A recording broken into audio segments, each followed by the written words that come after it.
bem? Voltamos com mais um vídeo e hoje é dia de a gente fazer as leituras das férias. Meu Deus do céu, eu não achei que eu fosse conseguir ler o suficiente pra fazer um vídeo de leituras, mas essas últimas semanas do ano e as primeiras de janeiro renderam demais. Vou começar, né, a partir das minhas primeiras leituras de férias, desde que eu entrei de férias no dia 13 de dezembro, até as minhas últimas leituras antes da semana passada, porque o que eu comecei a ler eu não terminei ainda, então, né, vamos por partes. A primeira leitura das minhas férias foi Todas as Cores do Natal, que é uma coletânea de contos natalinos feita pela agência Página 7. Tem contos dos autores Bárbara Moraes, Vitor Martins, Lucas Rocha, Maresca Cruz e da Alaia. Alia? Eu não sei como é que se fala o nome dela. São 5 contos bem diferentes que falam sobre o Natal e sobre personagens LGBT. Por isso o título Todas as Cores do Natal. Eu geralmente não gosto de livros de contos, eu já falei isso aqui várias vezes, eu tenho um problema com narrativas muito curtas, mas eu me surpreendi bastante com Todas as Cores do Natal. Teve autores que eu nunca tinha lido, por exemplo, o Lucas Rocha e a Maresca, que me surpreenderam demais.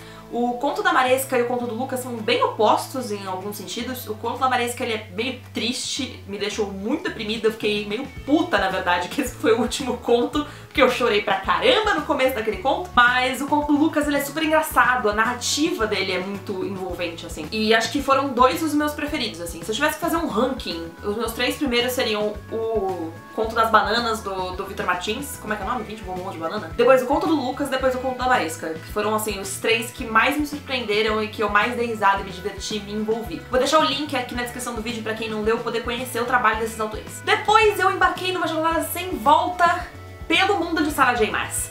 Eu já tava há algum tempo querendo ler A Corte de Espinhos e Rosas, e aí eu comecei agora nas férias. Eu tinha comprado os 2 primeiros livros numa promoção doida da Amazon, e resolvi começar a ler o primeiro meio assim, não sei o que vai dar e tal. Acabei virando no Jiraiya, li o livro todo em tipo 2 dias, e embarquei no segundo, que é o Corte de Névoa e Fúria, acho que é isso.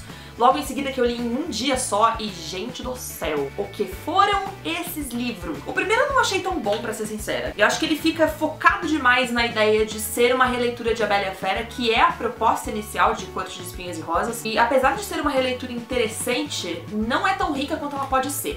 As possibilidades vão se abrindo mais pro final e os personagens vão dando aquela leve aprofundada ao longo da história, mas eu acho ele muito raso e com foco um pouco errado pra um livro inicial. A personagem principal, que é a Fairy, não sei como é que se fala o nome dela exatamente, eu falo Fairy, mas enfim. A personagem principal, ela é um pouco chata, ok, ela é bastante chata, ela me irritou muito, eu queria estrangular ela metade do livro. O casal principal do livro, que é a Fairy com o Tamlin, não faz sentido algum. Tipo, é um casal que não orna, que não dá pra shippar, que é chato, que é mimizento, que é... Mas no todo foram 2 livros que me envolveram muito, assim, eu me investi muito emocionalmente. Vou fazer uma resenha mais aprofundada, especialmente do segundo, mas focando em uma coisa só, pra não ter exatamente, assim, muitos spoilers.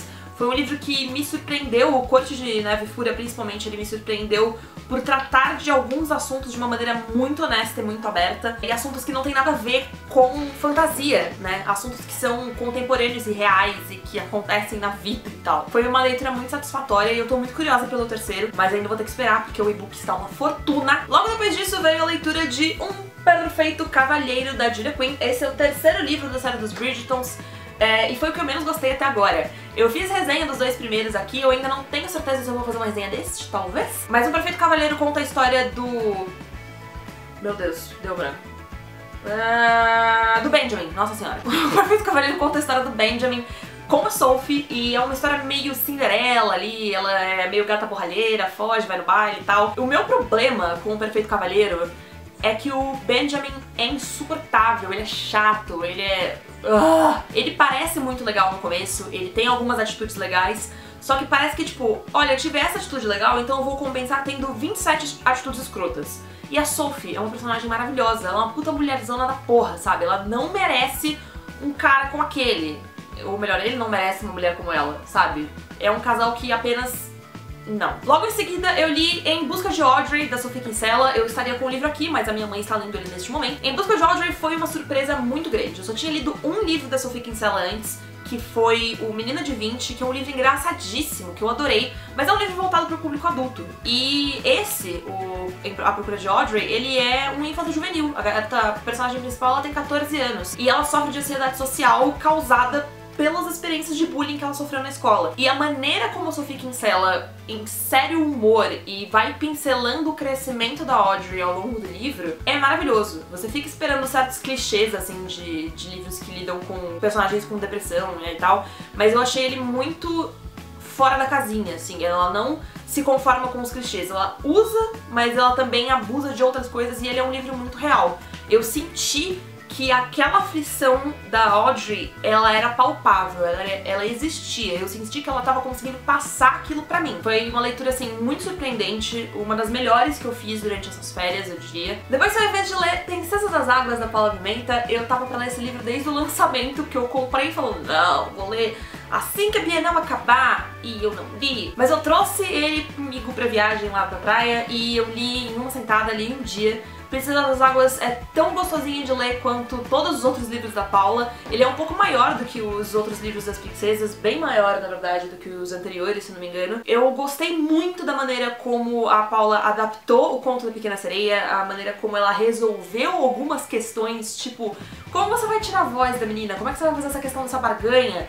E como é que você vai trazer alguns aspectos, né, do conto pra vida. E a Paula fez isso de uma maneira muito louca e ao mesmo tempo muito divertida. Eu gostei muito das soluções que ela arranjou e ela teve uma sacada muito legal nesse livro, que foi falar sobre amizades tóxicas. Ela não só transformou a personagem da Úrsula numa garota, assim, muito insuportável, como fez sentido a relação de confiança da Arielle com ela. E a maneira como ela desenvolveu com muito cuidado, com muito tato, mas também muito claramente o quão tóxica a relação das duas era e o quanto a Sula, que é a Úrsula, era uma má pessoa, foi assim, na medida certa. Então foi a parte que eu mais gostei, acho que foi por isso que eu gostei tanto desse livro. Então veio minha destruição emocional final deste rolê, que foi Eleanor e Park, que é um livro da Rainbow Rowell que eu também estava pra ler há muito tempo. E Eleanor e Park, cara, uau. Ele é um tiro na sua cara, um tapa mesmo, um soco no estômago, porque ele é extremamente real. Novamente, acho que já é o quê? Terceiro livro que eu tô falando sobre isso, ele é um livro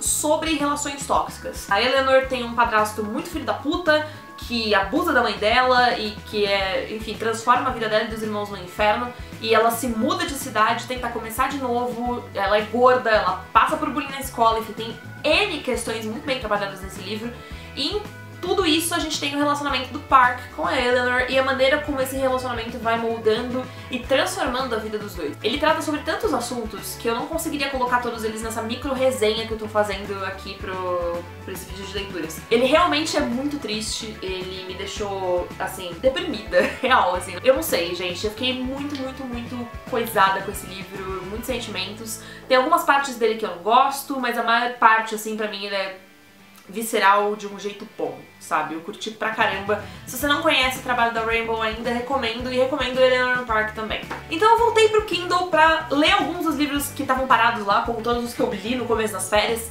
E o primeiro que eu peguei foi A Thousand Pieces of You, acho que é Claudia Gray o nome da autora. E A Thousand Pieces of You foi um livro que me conquistou pela capa e pela sinopse. A sinopse dele era bem misteriosa. Eu só entendi que se tratava sobre universos paralelos e eu gosto muito da ideia de universos paralelos. É uma teoria maravilhosa que me encanta muito e que eu acho muito verossímil. Então eu comecei a ler A Thousand Pieces of You com uma expectativa muito alta. E esse livro, eu não tenho palavras pro tamanho da decepção que foi esse livro. Na verdade eu tenho muitas palavras, eu tenho tantas palavras que talvez eu faça uma rant review, uma resenha só pra falar mal desse livro, porque ele me deixou muito puta. Ele é um livro que não faz sentido algum, a história não tem nexo, ele começa tropeçando, a autora corre as primeiras 100, 200 páginas, porque é como se ela quisesse se livrar logo da parte chata da história, quando você precisa da parte chata da história, pra que ela faça o mínimo de sentido. Os personagens não são cativantes, a protagonista é uma chata, os romances não faz sentido, nada nesse livro. Ah! Que ódio, eu desperdicei um dia inteiro de leitura com ele. Mas é o tipo de livro que você começa e você fica tipo, não é possível. Tem que ter alguma coisa em algum lugar que justifique a existência desse livro, a publicação desse livro. Eu cheguei no final por ódio. Eu cheguei no final porque eu queria entender por quê. Eu não entendi por quê, até agora, tá? Fica a dica. O final dele se fecha, né? Eu vou dar esse crédito pra Claudia Gray, pelo menos ela fechou o livro, apesar dele ser, acho que uma trilogia. Gente, quem quer 3 livros nessa porcaria? Apesar dele ser uma trilogia, o primeiro livro se fecha, a primeira história se fecha, Mas assim, eu não conseguiria recomendar menos um livro. Eu acho que o único livro que eu recomendo menos do que esse é Fallen.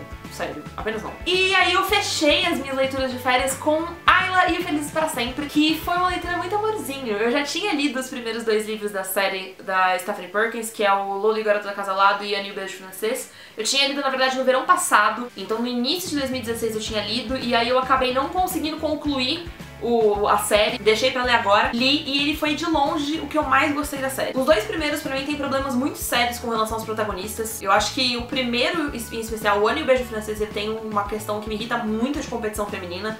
O endeusamento do St. Clair me irrita. O Ayla, ele corrige esses problemas. Ele também corrige os problemas de protagonista extremamente mimizenta, que é o problema de Lola. A Ayla, ela não tem isso. A Ayla, ela é insegura, mas ela é insegura da maneira como garotas normais de ensino médio são inseguras. Ela tem um crush gigante no Josh há anos, e a primeira vez que ele olha pra ela é no verão antes do último ano dos 2 juntos. Eles acabam se conhecendo por acaso num café, e aí quando eles voltam pra escola eles vão meio começando a se conversar e tal. É um insta-love, mais ou menos. Eu acho que esse é o principal problema da história, porque em algum momento não tem nada e no momento seguinte eles estão falando que se amam. Mas eu acho que tem muitos acertos mais do que erros em Ayla e o Final Feliz. E o Josh, ele não é endeusado em momento nenhum. Ele é meio bosta, na verdade, assim, em vários sentidos.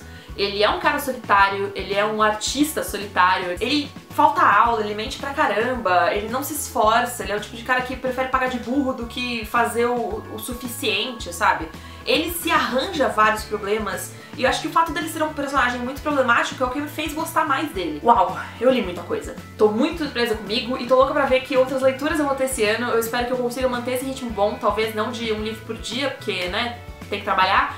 Mas se eu conseguir ler pelo menos um livro por semana, eu já tô muito feliz. Se inscreva no canal pra continuar por dentro das novidades. Vai ter resenha nas próximas semanas, que eu tô muito ansiosa pra falar sobre alguns livros que eu li durante essas férias com um pouquinho mais de profundidade, então vocês podem se inscrever aí pra ficar por dentro, deem aquele like se vocês curtiram e me contem nos comentários se vocês já leram algum desses livros, o que vocês leram nas férias, se tem algum desses livros que eu citei que vocês querem que eu faça uma resenha mais aprofundada, mais específica, deixem aí nos comentários também, porque vai que eu vejo vocês na semana que vem, então beijos e até mais!